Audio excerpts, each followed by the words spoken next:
வாழ்க்கை துணையின் மரணம். இங்கு 7ஆம் அதிபதி சுக்கிரன் மற்றும் அவர்களின் ஸ்தாபகர் அனைவரும் வலுவாக இருந்தால் மனைவி, அதாவது இங்கு மனைவி என்பதால் சுக்கிரனை எடுக்கின்றோம். அதே நேரத்தில் கணவன் என்றால் செவ்வாயை பார்க்க வேண்டும். 7ஆம் அதிபதி சுக்கிரன் மற்றும் அவர்களின் ஸ்தாபகர்கள் 3 பேரும் வலிமையாக இருந்தால் சனி 3வது சுற்றில் வரும்போது கணவனோ மனைவியோ இறக்க நேரிடலாம். ஒரு வேளை மேலே கூறப்பட்ட கிரகங்கள் சாதாரண பலமாக இருந்தால் மனைவி அல்லது கணவன் சனியின் 2வது சுற்றில் இறக்க நேரிடலாம். 3வது சுற்று என்று சொல்லும்போது ஒரு சுற்று 30 வருடங்கள், அதாவது ராசி மண்டலத்தை சுற்றி வர 30 வருடங்கள் ஆகும் சனிக்கு. அப்போ 3 சுற்று முடியும் போது 90 வருடங்கள். அப்போ அதுவரை மனைவி இருப்பான்னு சொல்லலாம். 3 7ஆம் அதிபதி சுக்கிரன் அவர்களின் ஸ்தாபகர்கள் வலிமையாக இருந்தால் 3வது சுற்றில் மனைவி இறப்பார் என்று சொல்லலாம், மனைவியோ கணவனோ.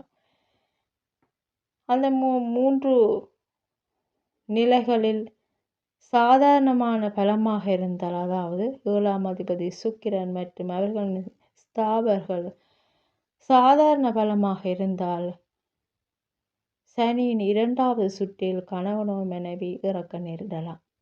2வது சுற்று என்று சொல்லும்போது 60 வருடங்கள் வருகின்றது.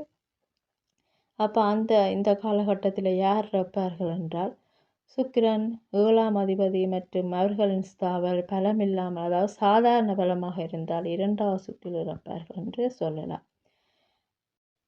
7ஆம் அதிபதி சுக்கிரன் மற்றும் அவர்களின் ஸ்தாபகர்கள் பலவீனமாக இருந்தால், ஒருவேளை அவர்கள் பலவீனமாக இருந்தால் சனியின் 1வது சுற்றில் இறந்து விடுவார் என்று சொல்லலாம். யார்? கணவனோ மனைவி சனியின் 1வது சுற்றில் இறந்து விடுவார்கள். இந்த உதாரண ஜாதகத்தை பாருங்கள். மேசத்தில் ராகு, கடகத்தில் சந்திரன், சிம்மத்தில் சனி, துலாத்தில் கேது, தனுசில் குரு சுக்கிரன், மகரத்தில் புதன் செவ்வாய் மற்றும் சூரியன். இங்கு 7ஆம் அதிபதி லக்னத்துக்கு 2ஆம் வீட்டில் இருக்கின்றார். அங்கிருந்து கொண்டு 8ஆம் வீட்டை பார்வை செய்கின்றார்.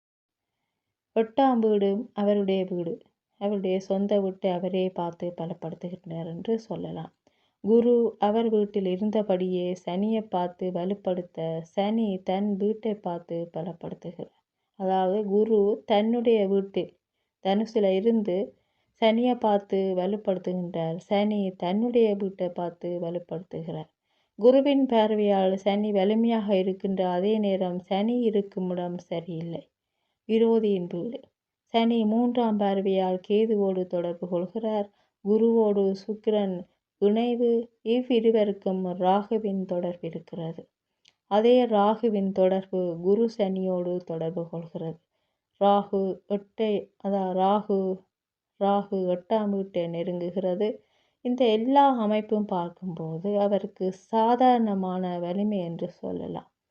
சுக்கிரன் குருவுடன் 6ஆம் வீட்டில் இருக்கின்றார். ராகுவோடு தொடர்பு, இது நடுத்தர வலிமை என்று சொல்லலாம். சூரியன் 7இல் தனது நண்பனோடு சேர்ந்திருக்கின்றார். சந்திரனின் பார்வையை வாங்கி சந்திரன் இங்கு பலமாக இருக்கின்றார். இது அவருக்கு நல்ல வலிமையை காட்டுது. குரு சுக்கிரனுக்கு ஆகாது, ஆனாலும் குரு சுக்கிரனோடு வலிமையாக தனது சொந்த வீட்டில் இருக்கின்றார். குரு சுக்கிரனோடு சேர்ந்து ராகுவின் தொடர்பு அங்கு வருகிறது. அதாவது குரு 5வதாக ராகுவோடு தொடர்படுகிறது. எனவே இந்த 4 கிரகங்களும் நடுத்தர வலிமையை மட்டுமே பெறுகின்றன. மிதுனத்தில் ராகு இருக்கும் சமயம் ஜாதகர் சனியின் 2வது சுற்றில் மனைவியை இழக்க வேண்டும் என்பது இவரது விதி. 1979 கடகத்தில் சனி இருக்கும்போது சனியின் 2வது சுற்று தொடங்குகிறது. இந்த சுற்றில் சனி ரிஷபராசியை அடைந்த போது கேது சுக்கிரனை தொட்ட போது, அதாவது கோச்சாரத்தில் கேது சுக்கிரனை தொட்ட போது அக்டோபர் 2000 ஆண்டு இவரது மனைவி இவரை விட்டு பிரிகின்றார், இறக்கின்றார்.